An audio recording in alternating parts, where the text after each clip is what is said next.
Hi, I'm Brad with Family Handyman. Woodworking is a really fun hobby, but if you're just getting started, don't worry. You don't need a big shop with a whole bunch of expensive tools to start making some cool stuff. Like this wine rack. All the tools you need for that are right here. Let me show you how it's done. Start by cutting a 45-degree miter at the end of the 2x4. Measure 13 inches from the long end and clamp a stop board to the miter saw's fence for the remaining cuts. You can cut as many parts as you like. Our rack has 3.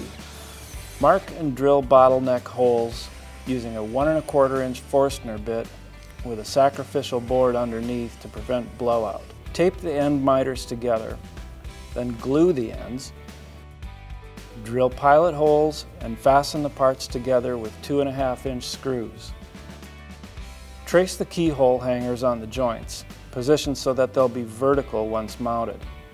Drill 1/8 inch deep holes using a 5/8 inch Forstner bit to create the arced ends of the recesses. Chisel out the waste between the 2 holes, apply a finish of your choice, and let the rack dry. And then drill a 3/8 inch deep hole with the same bit in between the other holes for screw clearance. Fasten the keyhole hangers into the recesses. Dunk the corner braces and screws in a cup of gun blue until they turn black. Screw the braces onto the edges of both joints and then hang the rack. So that's it. Here it is. Simple. For more projects like this and other easy woodworking projects, check us out at familyhandyman.com.